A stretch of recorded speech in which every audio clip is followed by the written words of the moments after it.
Hello, Hi, everybody. we are virtually. Right. Well, so far we all have power, which is why we're going ahead. Yeah, we never lost it, did we? The We've house is been finally lucky warming up.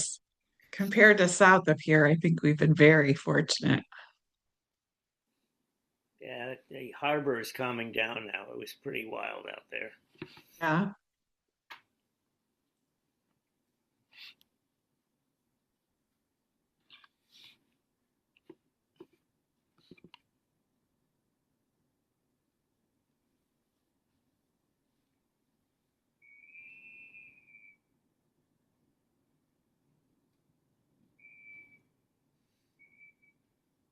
Jane, Yes. who's ever hosting tonight, if they could give Stu permission to, or Stu or Dale, I'm not sure who, to screen share when we get to the Okay. presentation. All right. It'll be Stu. It looks like he put his hand up. Brandon, I assume that's you, Town of St. George. Yep. Yep, I'm here. I'll It is. work on that now. Okay. So it's six Thank you. o'clock. We'll get started. Um, We will have sort of an abbreviated agenda, I think, since we rescheduled the Midcoast Fishermen's Association group. They'll let us know when they can come instead. Does anybody have any conflicts of interest regarding matters on the agenda tonight? No, okay. Minutes of the last meeting. Aaron, did you see the change that Brian sent in an email? I did. I think someone changed it already because I couldn't find. I saw the paragraph he was talking about, but I couldn't find it. So Yeah, maybe I had changed that. probably. Good. All right, then. Does somebody want to make a motion that we adopt the February 9th minutes as changed? Steve, Tammy, second. All in favor?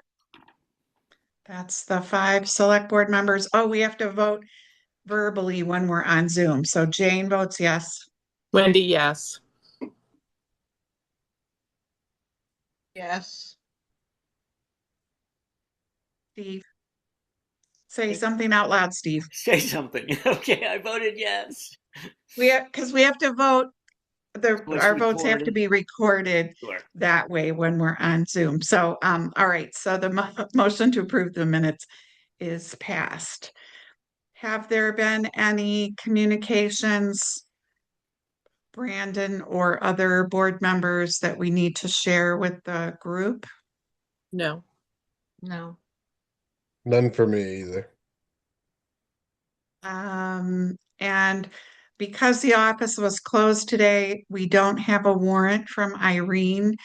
And at the end of this meeting, we'll pick a date and time for a very short meeting this week. Otherwise, we'll have to stick people with waiting for checks that we have owed to vendors and whatnot. So better to have a quick meeting one afternoon this week or evening. Does anybody have any public comments they'd like to make before we move on to the agenda? No. No. All right, I'm not seeing anybody interested in that. Jane, Um, I would just mention again in case folks came in late that we have rescheduled with Ben from Maine Coast Fishermen's in case yes, anybody's that's, here tonight for that. yeah. I mean, you're obviously welcome to stay for what we are doing, but if your primary interest was about the Wildcat property, we will be letting you all know when that discussion's going to happen because it's not going to be tonight. We were eager to have as much participation as possible, so having them here in person is best. Um, all right then, Ken and Stu and Dale, if you want to proceed to talking to us about the Emerald Ash Borer situation and your recommendations. Well, Can do. this, Stu, you want to go ahead? Or You want to set it up, Ken? And I will, I'll you try. going to screen share? Yeah, I'm gonna do that here in a second. So I think Brandon has to let you screen share.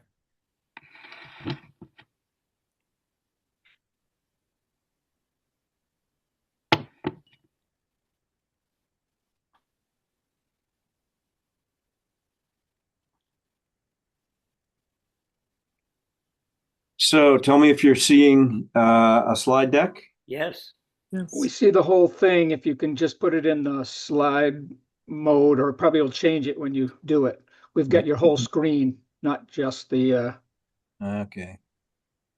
Sharing the wrong screen here. Hang on.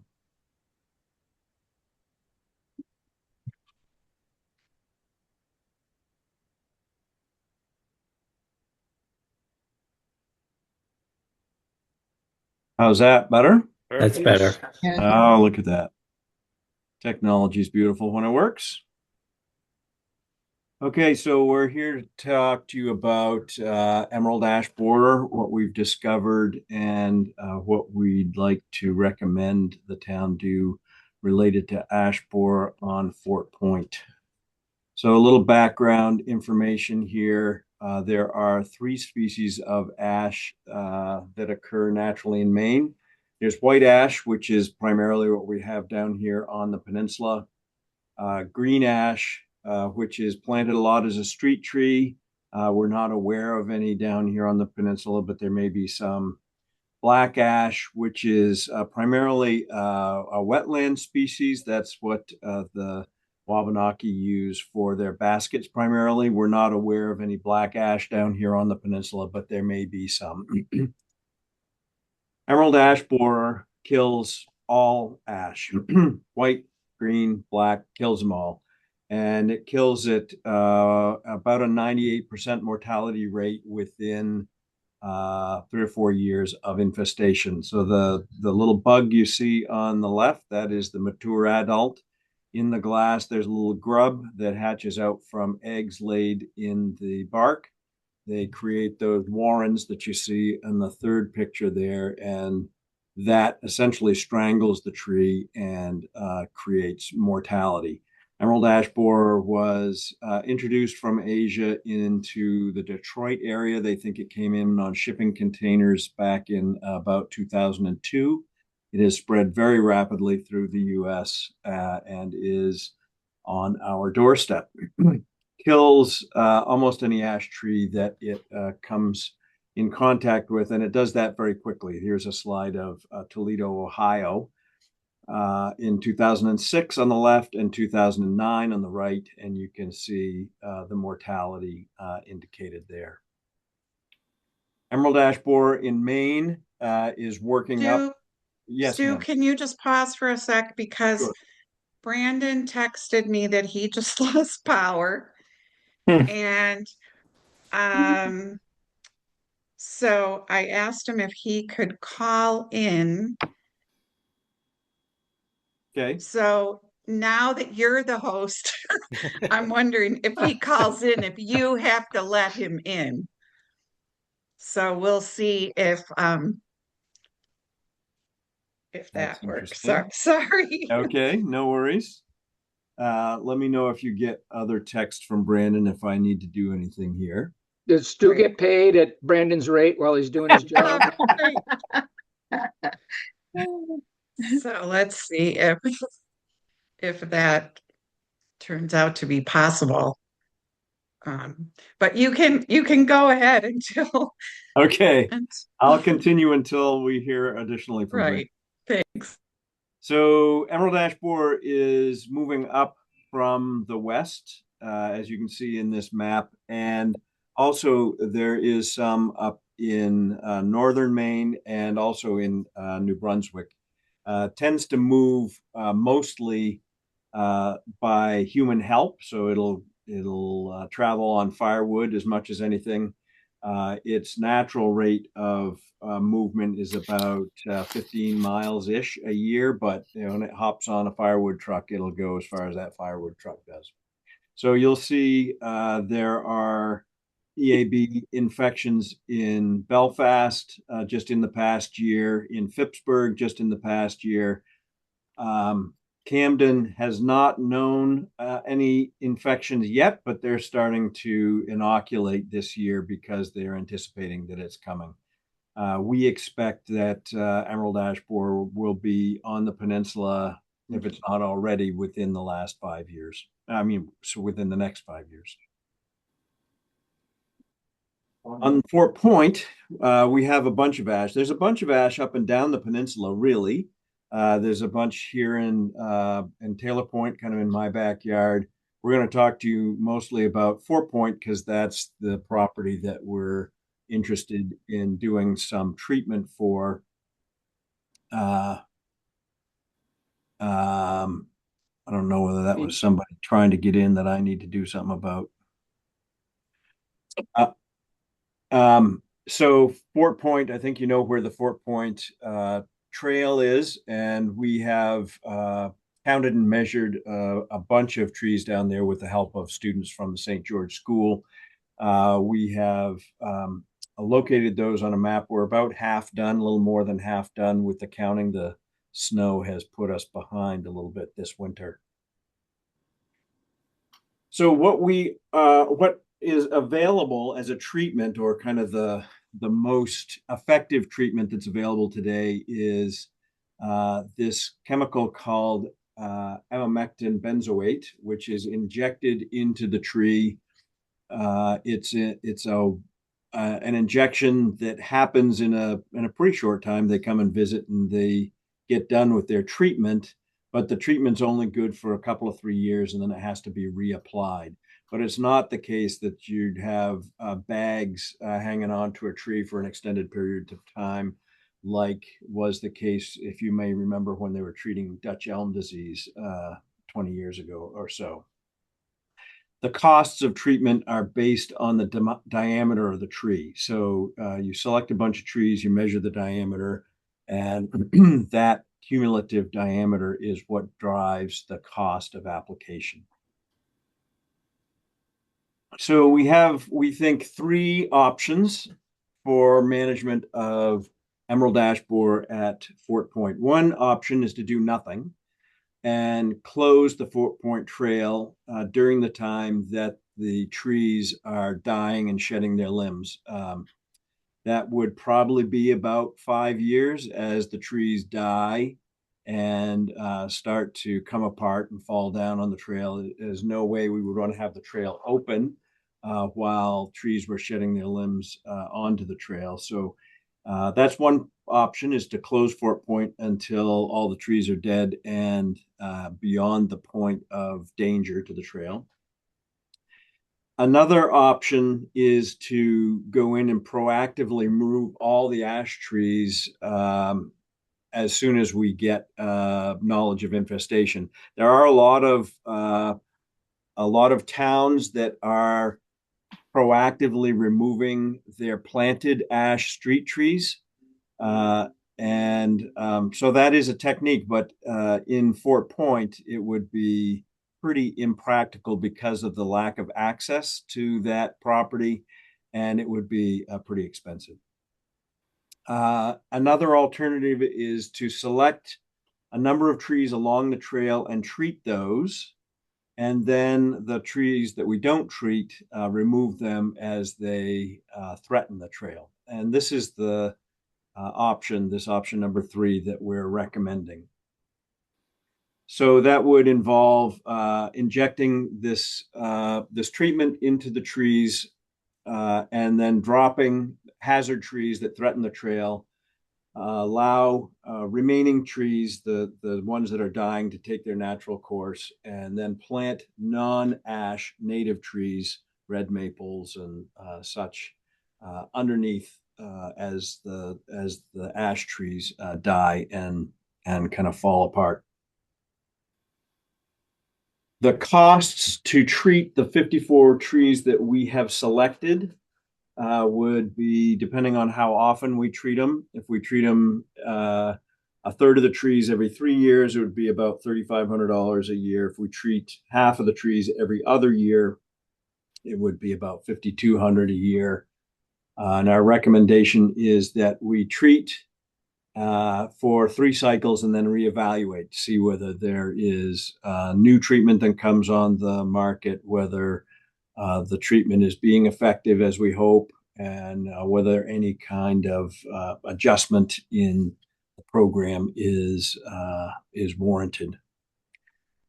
So next steps that we would like to consider, one would be developing a public education program in collaboration with Herring Gut and the Camden Conservation Commission to talk about why we're doing what we're doing at Fort Point, educate and support private landowners. It's important to understand that there's a whole bunch of ash around the peninsula, and some landowners may want to treat their own trees and kind of put together a combination treatment program with our selected provider.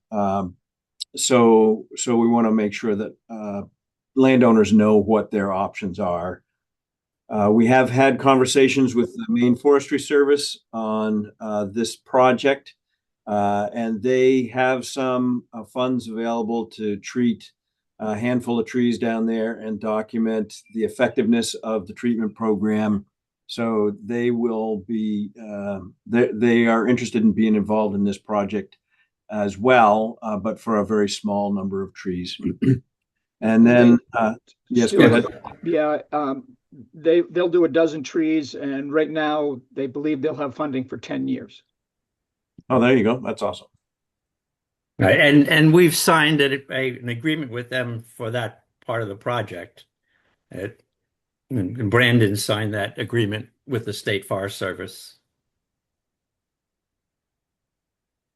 So final task would be to contract with a licensed applicator. We do have a couple of quotes.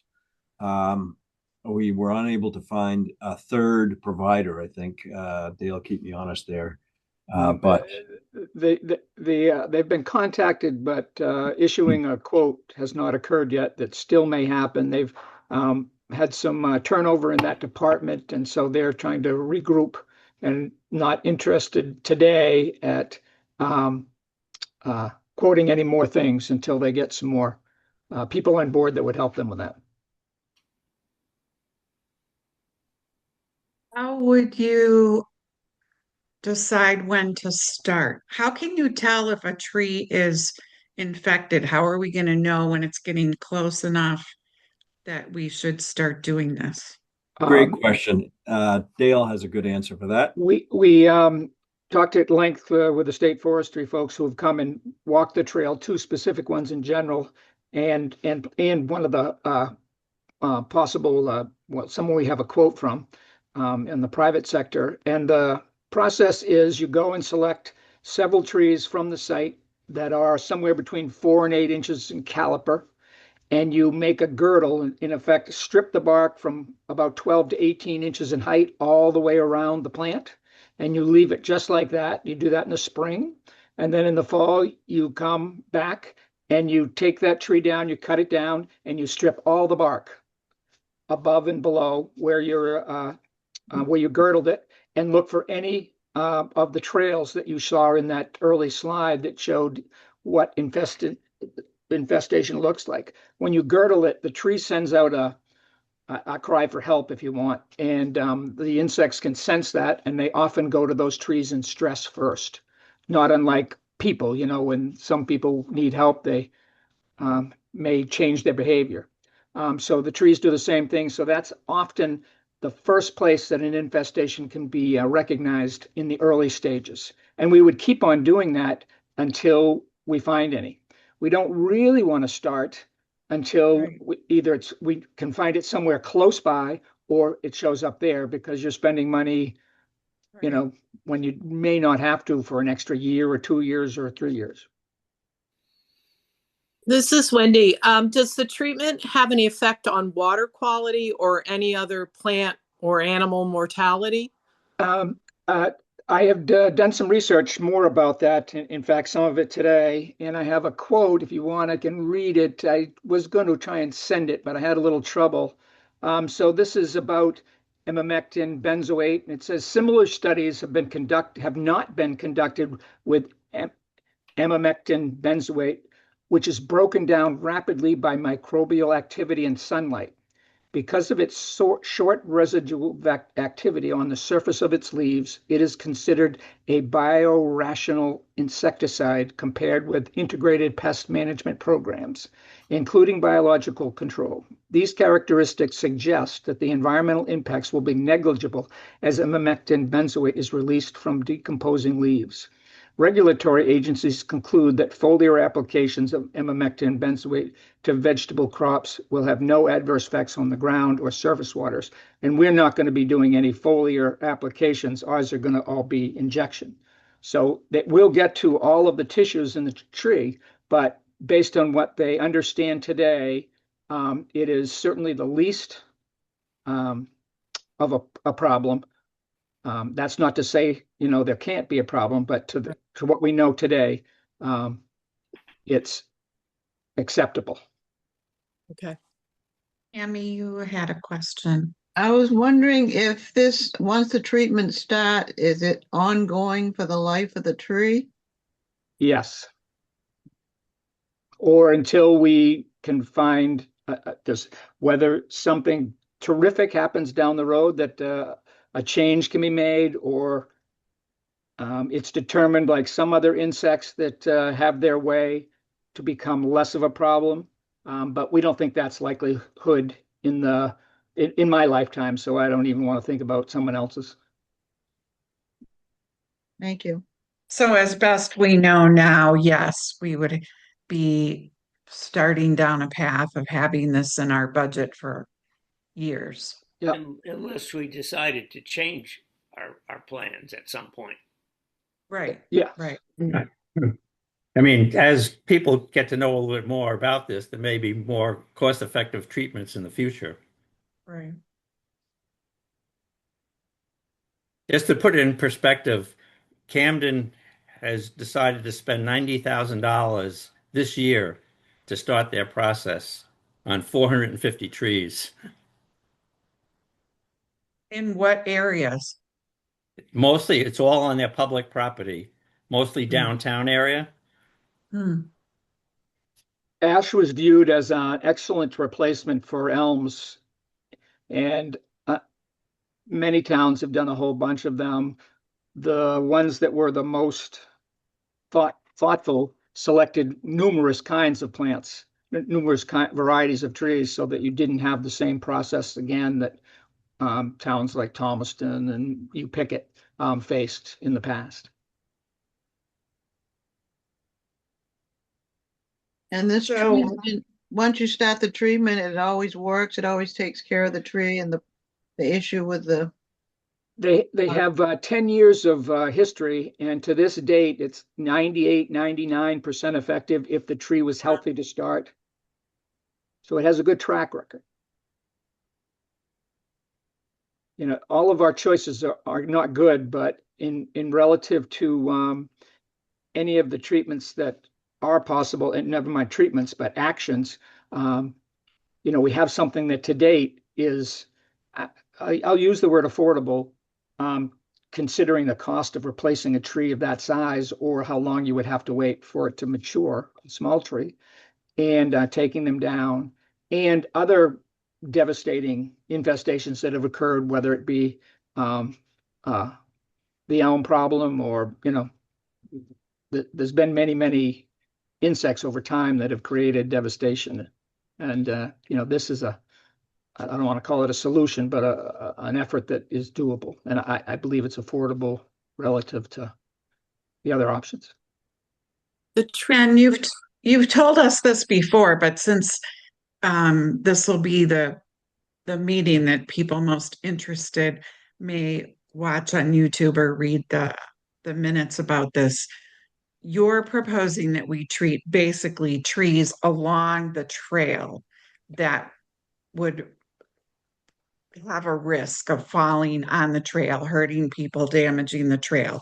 All the other trees on that property, you're not going to treat, right? What we did was we went down through We've probably walked the trail specifically for this, maybe half a dozen times with different groups of people, whether it was a private applicator or the state folks or ourselves, the Conservation Commission group. And, started with, oh, how many are we going to get?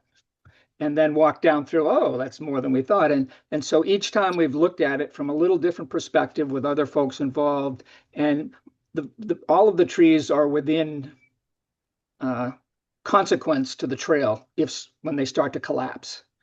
And we tried to pick the trees that were the most healthy. There's certainly some trees that we did not select that are close to the trail that are going to have to be dealt with.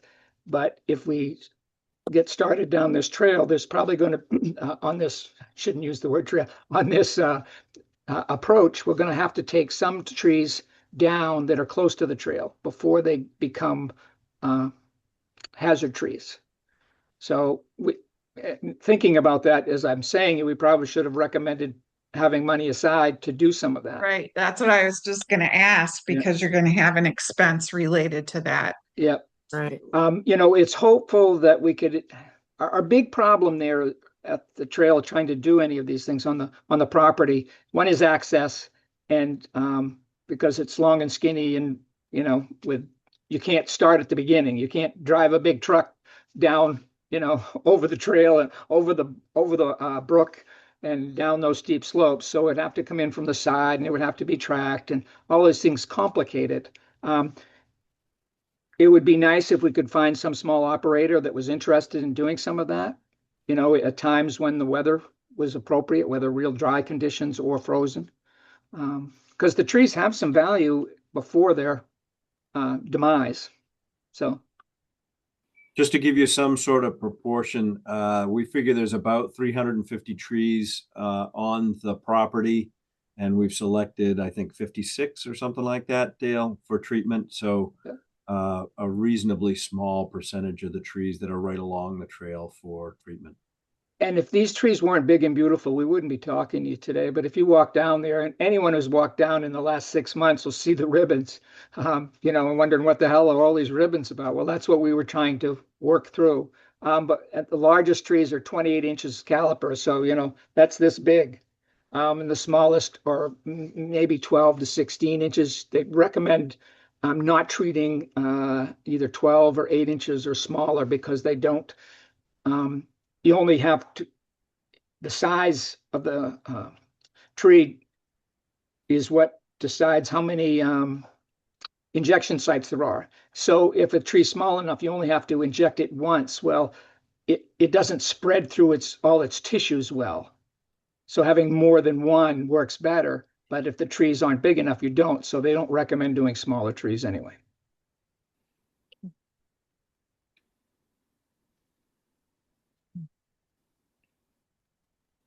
So what is your specific request for the select board? We would like to have you understand the consequences, and to think that what we're recommending, to decide if you think that's an approach that should be followed, and then help us to set up a few community meetings to explain what we're proposing, and have people understand the pros and cons, and get the majority of folks on board to think this is a reasonable approach based on what we know now. So Brandon, have you put any money in the proposed budget for this already? No, but it's not needed. The Conservation Commission has plenty of money To start the program. Yeah, Start the program. For this 1 year. And Okay. we may yeah, not but start we- it this year. Yeah, right. What's that? But if we were going to start it this year, there's sort of money in the bank. So then What if that's year the is it? case, What year is it scheduled to start? What year the Well- bug's going to be found? yeah, you might not have been on when he was talking about that. They No, don't want I to was. start. I thought Okay. you also said, though, that some trees would be cleaned up ahead of time, that you would send somebody in to remove some of the ones before the inoculation process started. It doesn't have to be before. We would like not to take any tree down ahead of time until we know with a little more certainty when we're going to have an infestation, just because of the consequences. You could take you could recommend a different tact and say, no, we want to get started now. And I can make an argument for that, but I'm pretty thrifty, and I hate the idea of spending money today on something that might not be a problem for 2.7 years. If it's 5 years, and we don't think it's going to be that long, but you could say, well, why don't we allocate money to take down the ones we know we're not going to try and save? I think that's a reasonable thought process. What is Well, I think it makes a more sustainable approach to taxpayers if you can spread out any of the burden over multiple years, We'd need to wrestle with the issue of access, and that's always been a concern of ours. And some of the landowners, one in particular is the largest landowner, hasn't been in favor of allowing access. Is this So from we're Spring cautious of that. Lane? Is that from Spring Lane? No, the other side. No. Okay. It's, a family, it's the Paulson family, and they're terrific neighbors from the one standpoint that, but they haven't been interested in saying we want to drive equipment across from your driveway. And I don't blame them. Can you get an ATV over the bridges? A small one, yeah. Yeah, but that's not hauling out a 20-inch log, it's 8 feet long. What is Camden doing? Are they getting started this year? Yes. They're They're closer to Belfast than we are. Okay. Okay. It's also important to point out that Camden's situation is pretty different than what we're talking about here. Camden is treating primarily street trees, and they've got a whole bunch of them in downtown Camden. We don't have a lot of street trees in Port Clyde or Tennants Harbor, street tree ash, but we do have quite a concentration of them along this Fort Point path. And the challenge to the Fort Point path, as Dale points out, really has a lot to do with access. We can't get equipment down there like Camden can drive right up to the base of the tree and do whatever they want. We can't really do that. But that's only required if you want to haul them out in 8-foot lengths, right? Which I understand is the highest, ROI on the trees so that they're not going to waste. But worst case scenario, they could be cut and dropped and left on the ground, or bucked up into smaller pieces and hauled out in, firewood size loads, correct? Absolutely. We've had this discussion amongst ourselves from day one, what route to take, and trying to have the least impact in a bad situation. So, no question. And the other part that hasn't been mentioned that I will now is that it's definitely easier for takedowns to occur before the trees are infected, because the trees are safe now. When they're infected and you start, people don't want to climb them. So, and some of the equipment that exists today, you've seen those mobile, boom operations that people do painting with or tree work from. Hoppy has one that pretty effective in that area. They'll do some damage, but not like the old school stuff. But I mean, what you're saying though, Dale, is the equipment like that can't get into Fort Point to do the limbing of the trees. Unless we have access.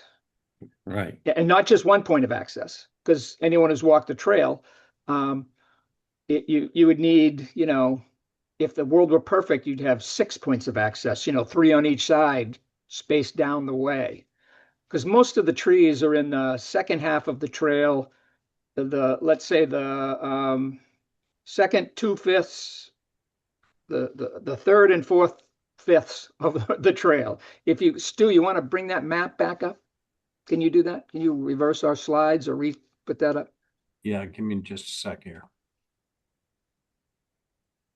I just, before we get any further, I just need to make sure you all understand, and I know anyone who's been involved with any of this before, that just Stu is magnificent with this stuff. It just, just sends, those pictures and put Yes, them it's together. very, very helpful to have the Oh, yeah. PowerPoint. Yeah. And it's really a great thing that the students were involved with it too. I really think that's. And will be going forward, yeah. Well, in Herring Gut, I mean, I recently talked to Sarah Oktay about water quality issues because we're going to have some water quality talks coming up this year. And I had not realized, I mean, I know she's an oceanographer, but I had not realized the extent of her knowledge about freshwater and drinking water ramifications. So I think that will be helpful too. So there's your Right. We don't have the beginning of the trail, but if you can imagine, the halfway point is just right on the edge of the screen to the right, and the second part of obviously the lower part towards the point. So the trees are pretty concentrated. So having 3 access points, I keep wanting to point at it, but that doesn't help in this. Having 2 on each side, 3 on each side, because in some places we can get across the trail, but in many places we can't because of the bridges and terrain. Is there any Yep. is there any option for access from the water? No, because to get to the water, you got to go down through the wettest part of the trail. I meant from the river, if I you had some understand that. kind of, Yeah, okay. that's what I meant. Because you couldn't do it on the north side of the point. The good places where we believe the ferry used to be, and that's a pretty good embarkment area. But then you have to come up the trail and go across the wettest part, where in effect there's almost no ash after it. And then it gets to be wet, wet, wet. So you couldn't get very far. You might be able to get a little ways, but it's a pretty long distance, and our pathway in the property isn't very wide. So and then you add in the complexity of having a landing boat up the river and tides and all the rest of it. So I don't want to say no. Oh, that's a nice one, Stu. That's a good one. That helps. Yeah. So you can see they're clustered. Well, it sounds like, what you're asking for at this point is a commitment to proceed with a plan that's primarily education at this point. And then once the Conservation Commission tells us we need to trigger the plan and start doing something, then we would move forward. Am I right about that? Our communications with the state folks, they do a lot of their investigation of new infestations through the winter and early spring. And he said he would keep us in the loop, and they'll update that map that we had a copy of there that tells about the whole state, but to see if it jumps, because that's what our big concern is, it jumping to Wiley's Corner in April. To get funding from the Maine Forestry Service, do you need something in particular from the select board, Ken? No, they just do those 12 trees. It's a pilot program that they have funding for. Okay. Everything else would be on us. Logging back on, but did you have a total estimated project cost? We did, but we don't know when that. Go ahead. Go ahead, Dale. When you say project cost, again, that extends, and we don't know what the cost will be later. We could manufacture one, but I think a yearly cost on what we know is what we have now. Well, what you said was like 5,200 a year, but that doesn't include the cost of cutting trees down to. Correct. And one of the other things that's kind of problematic for us, it has been for me, I've had a hard time getting over this, is ideally, what they're saying now with this particular chemical, it has good success every third year after you get going. Well, now we have to ask ourselves, do we want to start this year with a third before we know there's infestation? And we also know that there is poorer success way down from that 97, 80, 98% of trees that are treated that have no infestation and are healthy.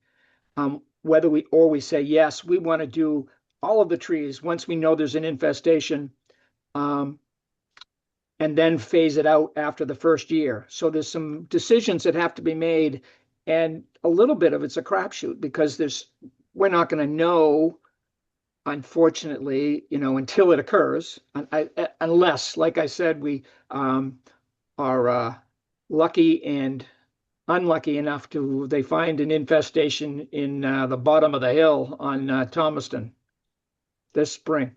Then we'll know what to do. And you can make an argument that says, hell, we're not going to wait. Let's get started now. We're doing some takedown and some injections. And I believe we could arrange that through our with one of the contractors. But it's not what we're proposing today. Did Camden have any of the bugs show up or evidence of them, or they just decided that they're close enough that they want to get started? Because they're they're scared enough. Door to Belfast. Yeah, it's their, what they sell there is, their community and their, the sweep down through Route 1, and they don't want to do the Elm thing all over again.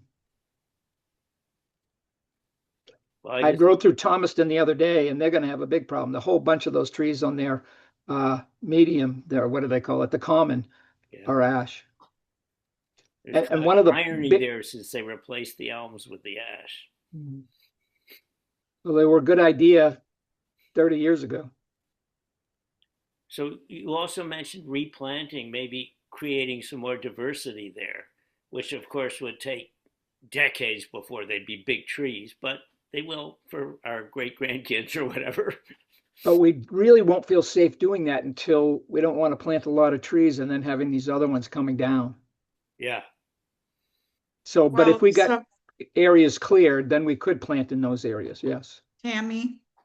I was wondering, does this treatment have to happen before the infestation starts? Or can it be, you find some trees that have been, infestated with the bugs, and once you treat it, does that kill any bugs that have come into the tree? It in theory, it does. I don't want to use the word it does. What they describe as, I saw the statistics, and I'll get some of them wrong, except for the first one, which is if a tree is uninfected and healthy and it gets treated, 97 to 99% success rate, and this is over a 10-year study.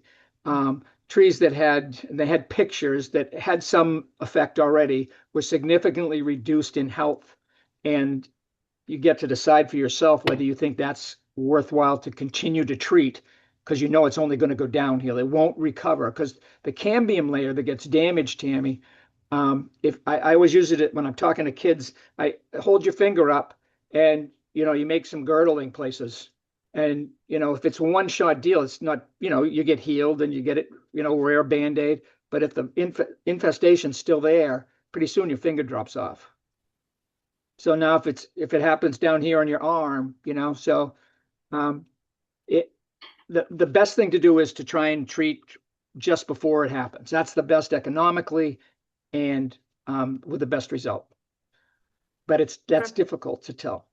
That's why we're going to do that girdling thing.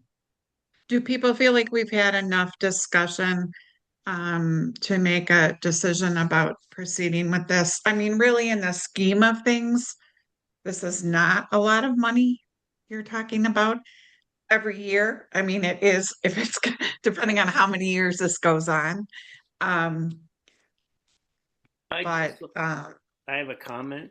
I just like to say that I think Fort Point, the idea of closing it for years, it would be a disaster. I think it's a beautiful place. The trees are magnificent specimens, and if we could save them, I'm just, not trained in silviculture. So it seems to me, though, you could make the case for starting the treatment before you discover an infestation, because it sounds like the success rate goes down pretty fast. And, paying for treatment of trees that are just going to die anyway doesn't make a lot of sense. So yeah, the unfortunate reality is that starting once sooner those rather than later. once those bugs get into the tree, they girdle that tree pretty quickly, and that never grows back. So by the time you notice it, it's almost too late. Well, I'm comfortable making a motion that we proceed with the plan that you've described, and also that the select board would defer to the Conservation Commission about some of the specifics about when to, start inoculating trees and whatnot. I'm not sure that, we need to be making every decision about this as the years go forward, given the team we have that's working on this. So what is the motion? That we would now you gave two different numbers, so I'm not sure which of these you really are recommending to us, like the 5250 or whatever it was, or the 3,000 something. Ken, do you want to Well, I think say? if we hadn't determined for sure whether we'd have to do it every other year or every third year. And that's what we're trying to evaluate in the early phase of it. If we did it every third year, we'd only do a third of the trees each year. If we need to do half the trees every other year, that's the $5,200 number. I think the real issue is how we start it, because there's really pretty good numbers that everyone feels after it gets started that it is effective for 3 years. But you don't want to start a third and have an infestation come in the middle. And you get 2/3 of the way through, a third of your trees end up being infected. So that's why we put the higher number, and that at least cuts that wait time in half. Or we might say, we haven't talked in length about the contractors we haven't talked at length with the contractors about this specifically, because we didn't want to go further until we had people's support. So I guess the motion that I would make is that I'll make a motion that we as a select board agree to treat trees at the Fort Point Trail pursuant to an inoculation plan, with it not being clear at the moment when that would start, or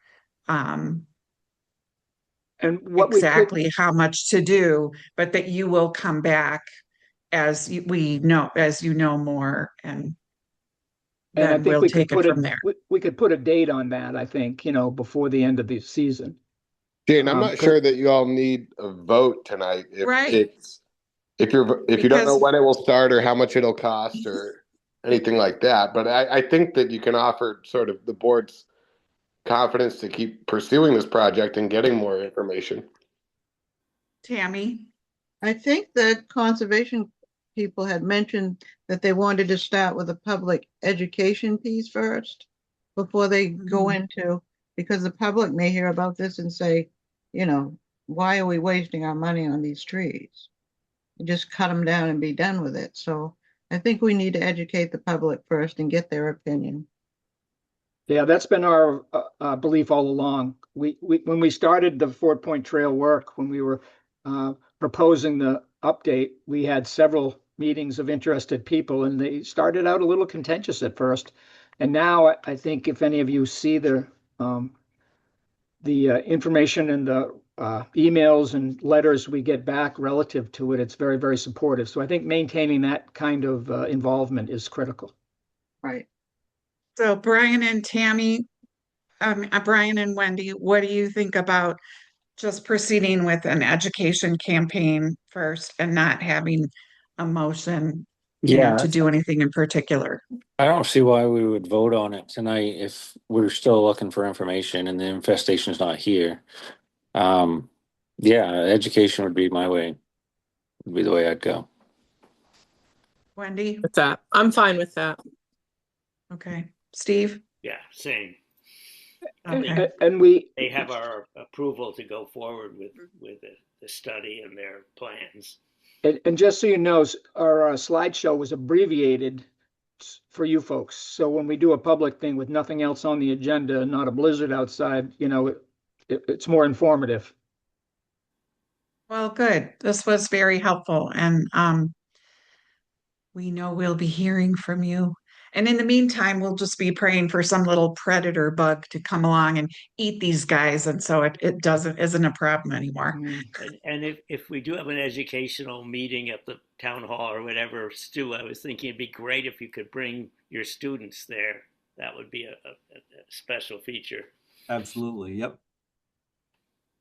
All right. Well, then we will wind up our discussion on the emerald ash borer and move on to our next agenda item. So if any of you guys want to log off, feel free to do that. Although, Stu, I don't know. If you're still the host, we might need you if Brandon's on his phone. Take care. So, and Well, I don't know what. Stu, you could switch over to Jane being the host, right? Yeah, that's what I was going to suggest. Okay, tell me how to do it because I've never You been. don't have to do anything. Okay, well, that's good. Perfect. We're all set then.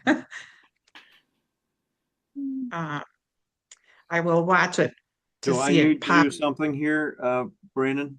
Yes, if you go into participants and click the three dots next to Jane's name, I got you. there should be a make host or co-host option. And Make then I'll see it. host.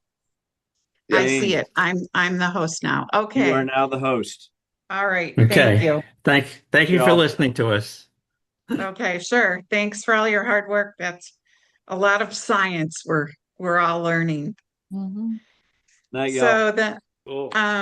right along with the school kids. So the next item on our agenda relates to personnel policy of the town related to the employment of relatives. We've had a policy in place, and even though since the ambulance department became a department, we've been in violation of the policy we had, which I think we are only now realizing. The policy has prohibited the employment in the same department of people who are related to each other. Even though the policy said you could never be supervising a relative.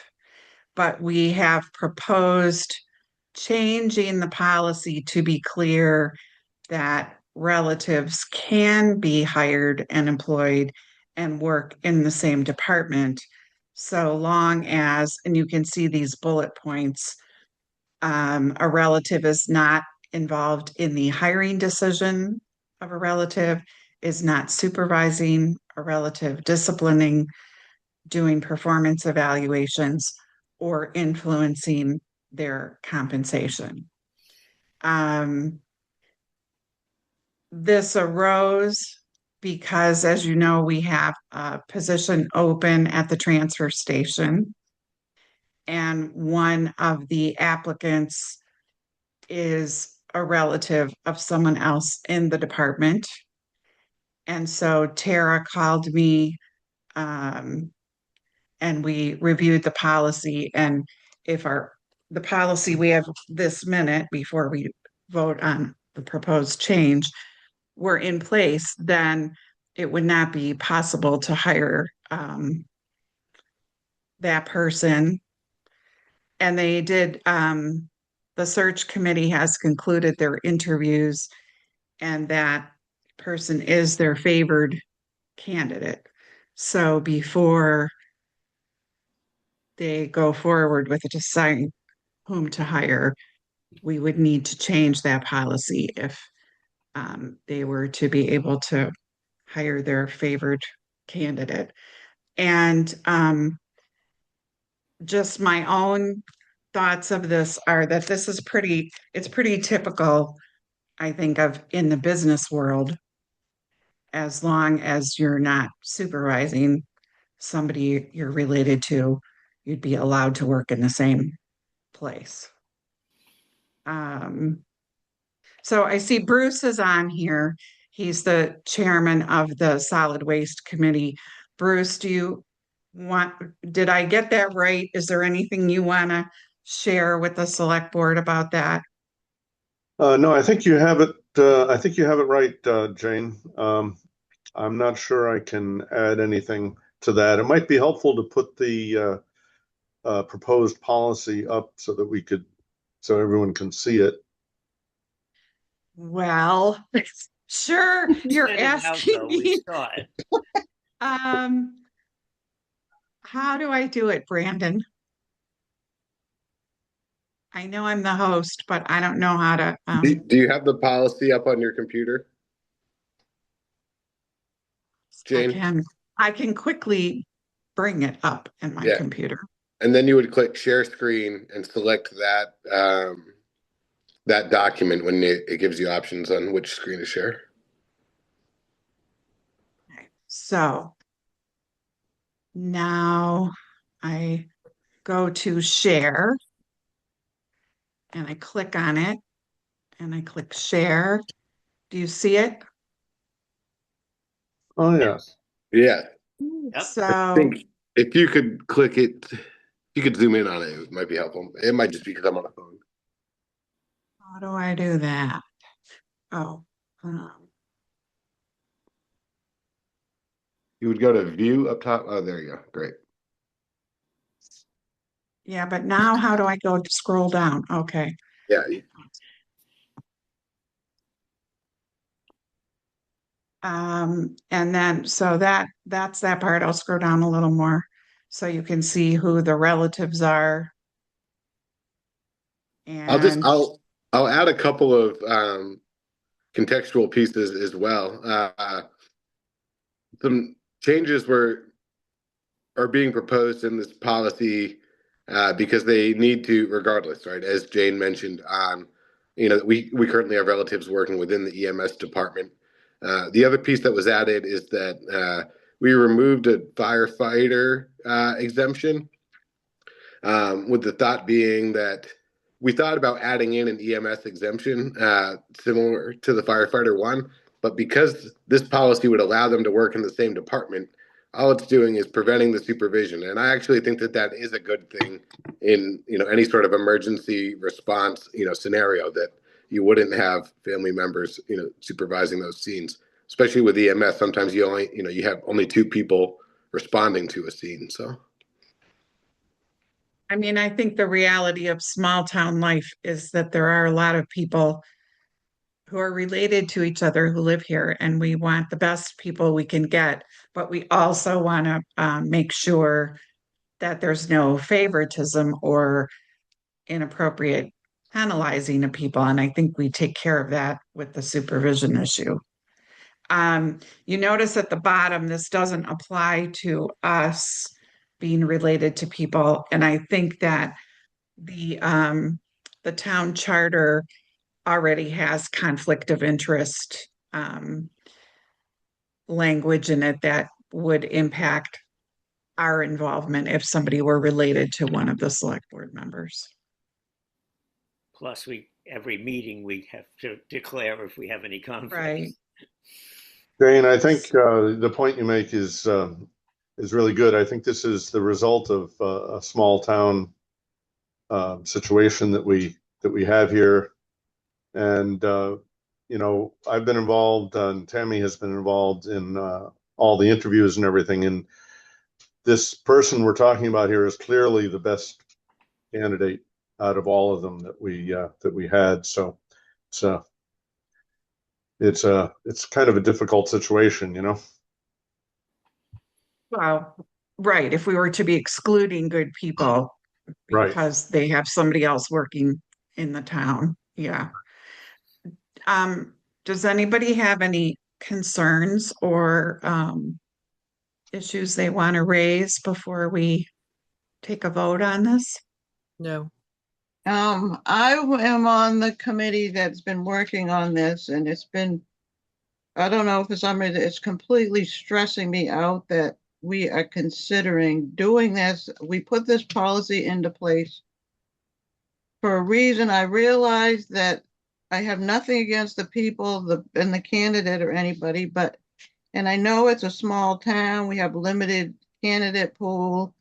The type of job, it's not a, glamorous job.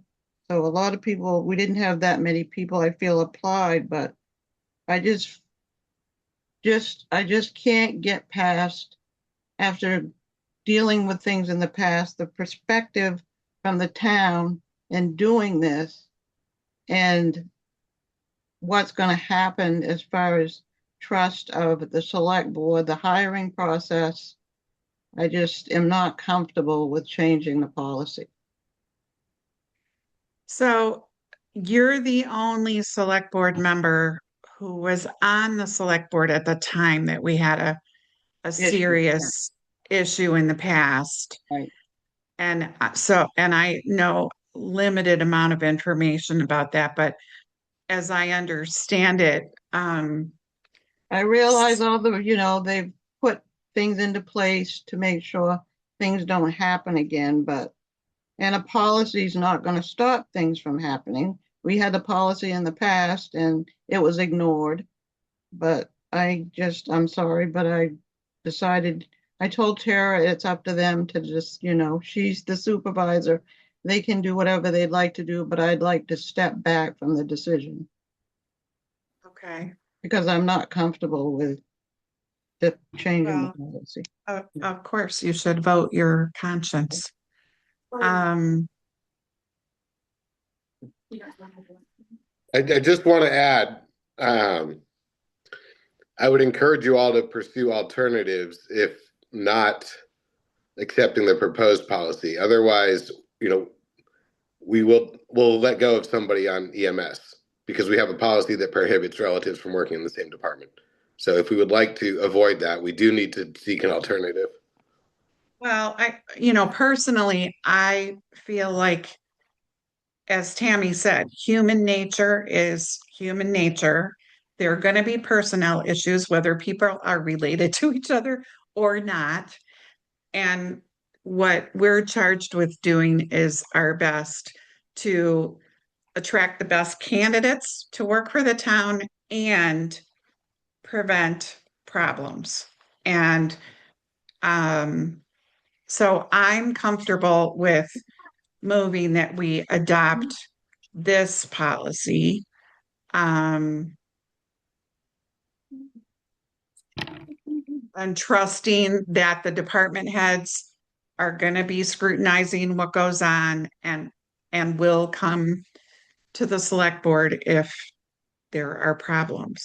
So I'll make a motion that we adopt this policy. I'll second it. So Steve seconded that. Do we have any other discussion? No.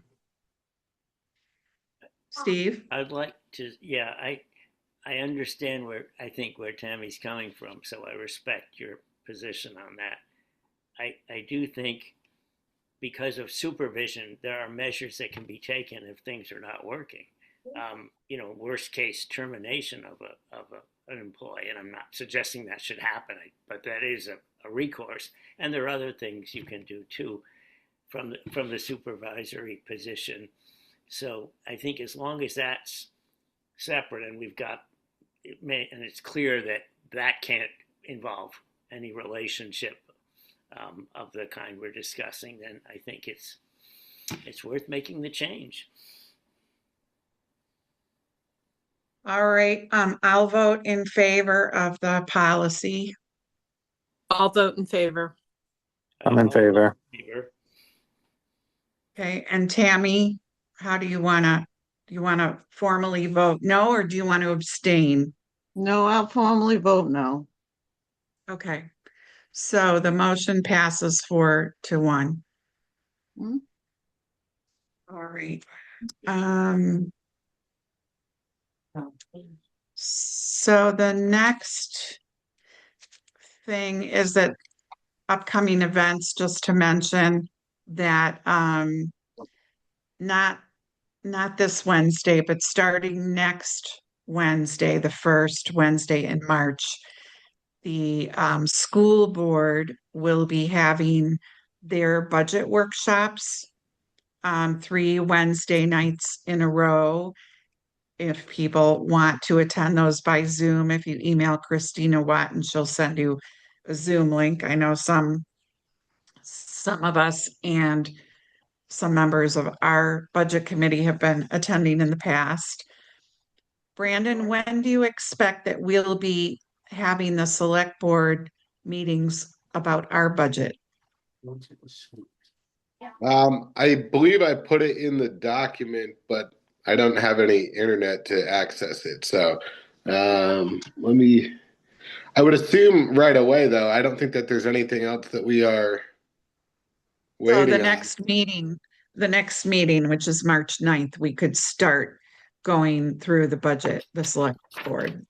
Yeah, and the school is presenting their budget to you, doing a presentation on their budget on the 23rd. So Yeah, and I know the district budget meeting where which is the only opportunity for the public to go to the school and vote on each category of the school's budget. That's on March 25th. Then in June, when we all go to the polls and vote on the school budget, we're voting on it as a package, up or down. But if people have specific concerns or department issues, you'll need to go to the March 25th school district meeting. All right, so we know then that we'll start working on the town's budget at March 9th, and then we'll be hearing from them about their budget on March 23rd. On March 10th at the senior luncheon, there's a presentation regarding palliative care, and we've got providers coming, and occupational therapist is coming with her therapy dog, and home care people, and food. So spread the word. Community paramedicine will be there, letting know how we can support older folks, particularly those with some kind of chronic illness. The next working waterfront event is on April 9th at the Cragner, and that we'll be eating various kinds of seafood and seaweed, including seaweed sorbet for dessert. And our local Yummy.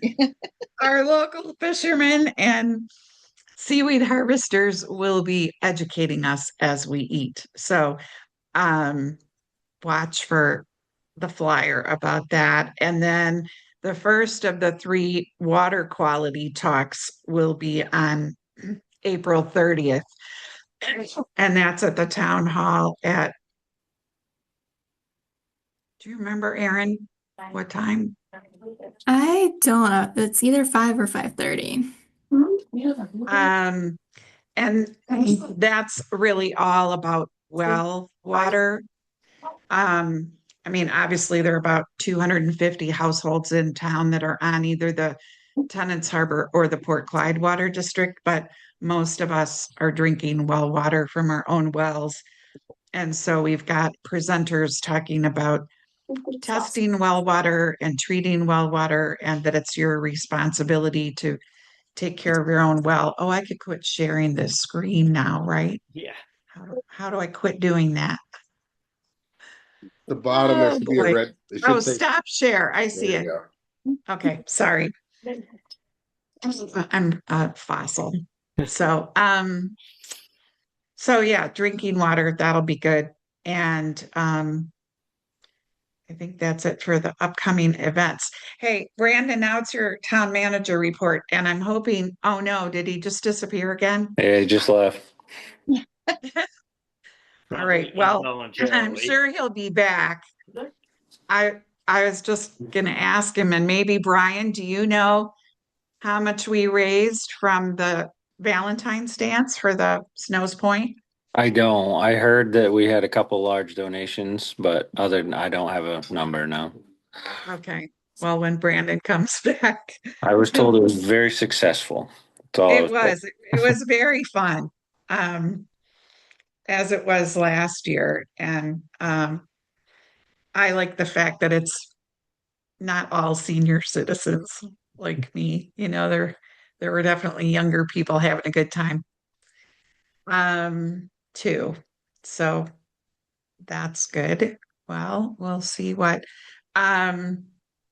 well, maybe Wendy, you could tell us about the planning board's meeting tomorrow. Okay.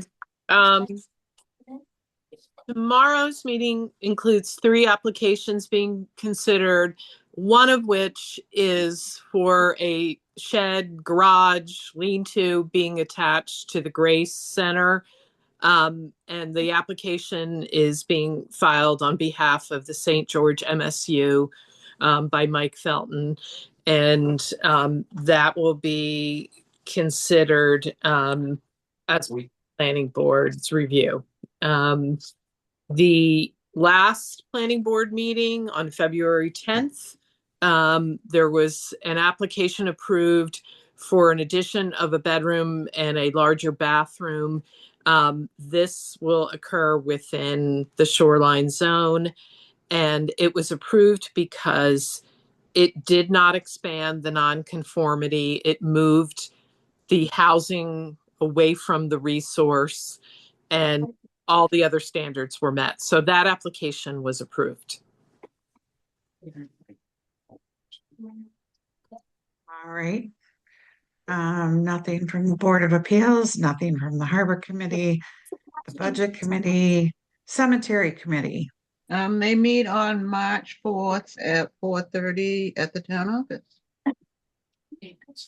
And the Emergency Services Committee will be meeting next Tuesday at, I think, 6 o'clock. Conservation Commission, we just heard from them. Shellfish. I was going to say Conservation Commission will be meeting March 5th at 4 p.m. Okay, thanks. The Shellfish Committee met on February 17th in Warren. And they may be an issue with an ordinance, the ordinance of change that would take effect in June. So they're waiting for clarification from the state DMR. And there's also a question why the state will not accept clam harvesting weights from the warden, Jeff Schroeder. Jeff does do yearly training and is certified by the state. So they're hoping to schedule a meeting with the DMR to discuss these issues and also new state regulations / laws that will impact the cost of conservation work. So I'm just texting Brandon because I don't see him. Yep. On the ordinance issue, we're waiting to hear from the state if we need to amend the ordinance. The committee's waiting to hear from the state related to the ordinance change where if the warden found somebody not following the rules and regulations and there was an arrest and something involving where they had to go to court and they were waiting, he wanted it so that they would lose their license would be taken away until the problem was resolved. And right now they continue to go out and do harvesting. And the state is taking a look at that to see if they are, in fact, can take their license away while they're waiting to go to court and face. Oh, I see. You know, the So they're charge. waiting to, they're going to let us know whether he has the authority to suspend somebody's Right. license pending the final Yeah. outcome. Right. Okay. So they're waiting to hear from the state related to that. Okay. Well, Bruce, since you're here, do you want to give us a report from the Solid Waste Committee? Sure. We just had our meeting last week. Last week, and we talked about the planning for the townwide cleanup on May 2nd. I think it's going to. The most expensive trucks to go That was one of the main topics, and we've talked about single stream recycling and starting to talk about that, and we're talking about possibly shredding the rigid plastic as well. We're looking into that. So that's pretty much the summary, I think. Oh, the composting, don't forget that. Oh, yeah, the most important thing. I'm sorry. I was just starting to look at my notes. Most important thing, the restaurant composting plan has started officially, and we're working with the Harpoon and the Craignair, and getting compost from them once a week. And I think we've the first pickup was about 45 pounds of compost. So I think that's a good start, and we're gonna let this go for a few weeks and learn from it, and then try to add other places as well, possibly the Tenants Outlet store and the Ocean House. So when I guess they're closed March 1st to April 1st, but I think we'll be adding them as well. So Great. yeah.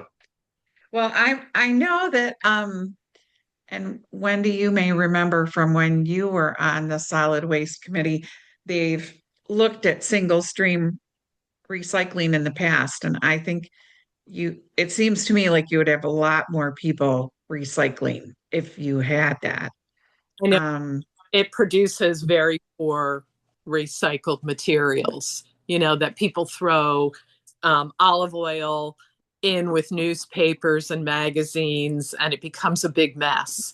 And so in some instances, we get a higher rate for our materials because we separate at home or right at the windows. So, I mean, we as a solid waste committee went to a recycling facility in southern Maine where they blow the materials and somebody stands along the conveyor belt, and we saw the piles produced, and there's really cruddy materials, recyclable materials produced. It's not a clean way to recycle, and therefore it produces a poor market for recycling. And then what it results in my view, is the Wall Street Journal writes a big article that says recycling never works and it's a red herring. And so I personally am really against single stream. So. Right, we're at the discussion point at this point because other towns are already doing it. So no decision made or anything like that. We may end up, maybe there'll be some new technologies or methods that would make it a better deal than in the past, because it's huge. If we can get people to recycle, you're greatly reducing the amount of stuff that goes in the ground and the cost. I mean, I don't want this, but our populace is already trained to recycle and separate. And so we're already like way ahead of the curve in terms of producing good materials. So to me, going to single stream really represents a step backwards. We have a pretty good record of rate, right? A good rate of recycling. I mean, we do. What I observe, I see most people recycling pretty carefully. Yes.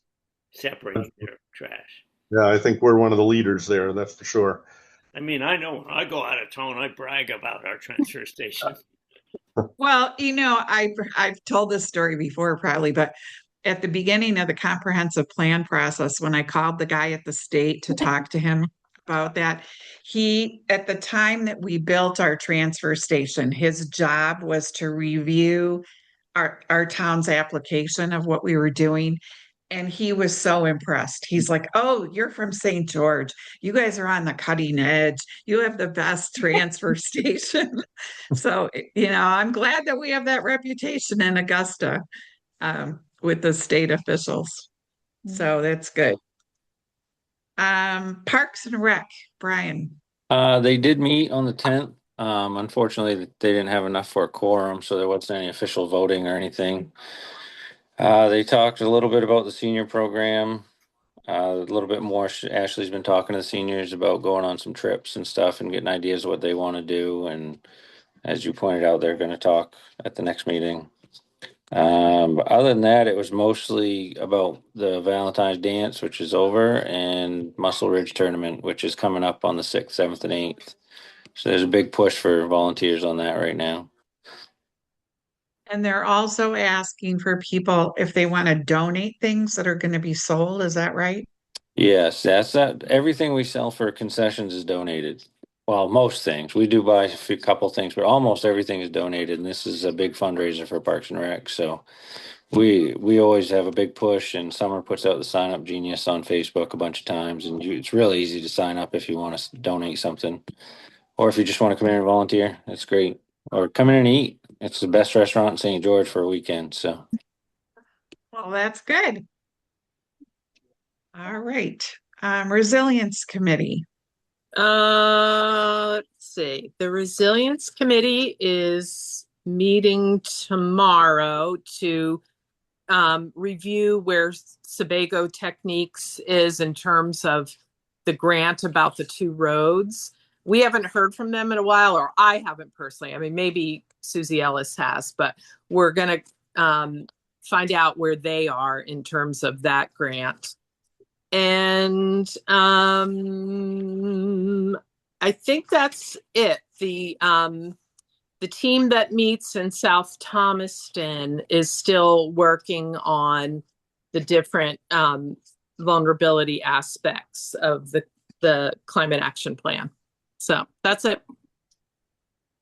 Wendy, Aaron, were you missing too? No, I wasn't. I've been here.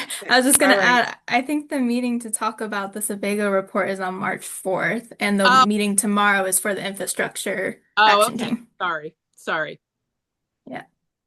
And I did see a copy of the Sebago recommendations. Has Susie not sent those to your committee? I don't think, maybe she sent them recently, but I don't think I've seen them. No. All right. Well, I only saw them because Aaron told me that they'd made them and sent me that. But I can share that with the select board so that people see that. And Aaron, you said that initially you all were expecting them to make 3 recommendations, but instead they've made 4 options for consideration. Is that right? I think so. Wendy, correct me if I'm wrong, but I thought the agreement was that they had to do 3, including 1 that was do nothing. But then I think they did 1 do nothing and then 3 additional alternatives. So I mean, my understanding was your understanding that it was going to be 3, including do nothing. Yeah. So I don't know. They just went above and beyond, I guess. I'm not sure. It's like a 30-page document. So I saw it, but I haven't read it. But I will send it to all of you. So on March 4th, they're talking about, say that again, Aaron. Yes, on March 4th, they're meeting at 4 p.m. to talk about the Sebago report as well as progress on the resilience plan. All right. And then on March 31st in St. George, they'll be doing sort of an overall update on the community resilience plan. Right. Is that right? Community engagement. Okay. Yeah. All right. And then Steve, open space. Okay. They will be meeting in 2 days at 4 p.m. in the downstairs room, and they're talking about their definitions of vision, working up their vision, and definitions of open space is what I meant to say, and on their vision and having a mission statement. They, I think they'll be coming to us, to the select board, to tell us what they're doing, and that they're discussing what they're all about and making progress, and that's all I have to say. And I also saw that they have a first draft of a survey to the Yes, community thank you for with mentioning that. They questions. are working on a survey, and yeah, and they'll be posting things online too if people want to check it out. Yeah. So which is great.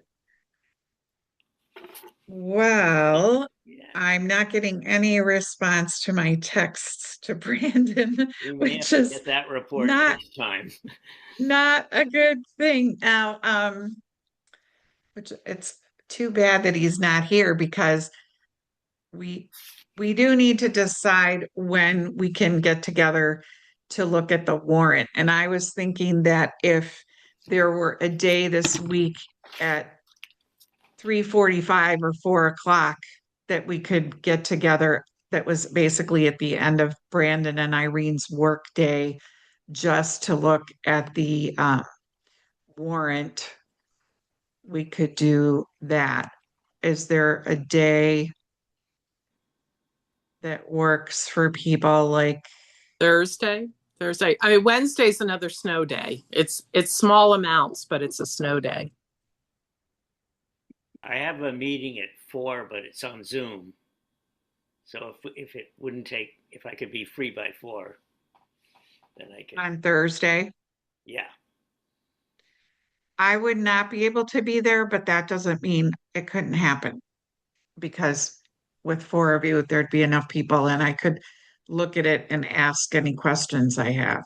I can't Brian, be, would that, I can't be there before 4 o'clock any day. what would be a time when you could be there on Thursday? I come through at 4 o'clock every day, roughly. Okay, Tammy, would you be able to be there around 4 o'clock on Thursday? Yes. So, and Steve, you have a meeting at 4, so that would be Wendy, Tammy, and Brian could be there at 4 on No. Thursday. All That would right, be well, I enough. think does that make sense that we just have you guys do that at 4 o'clock on Thursday? That's fine, but I guess you need to check with Brandon. We don't know. Yeah. Yeah. I will do that. But tentatively, let's set that and then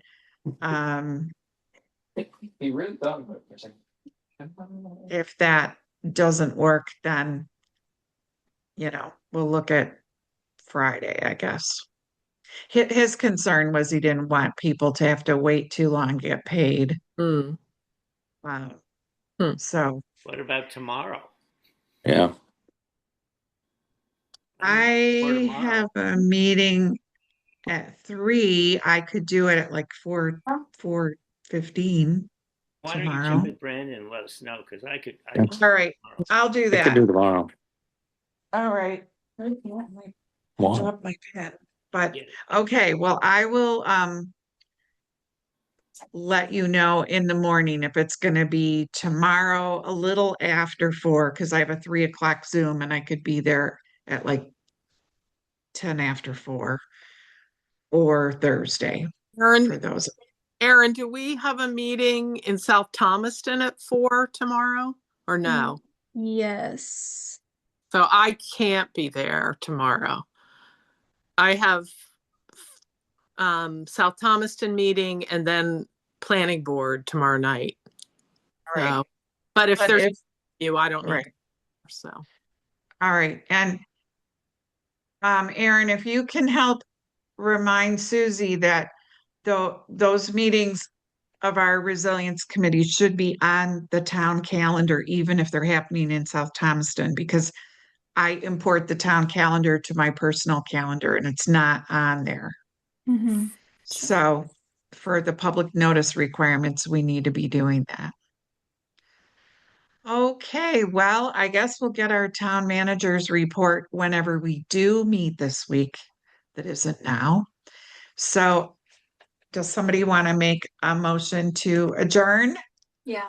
One, Bruce? Yeah, sorry.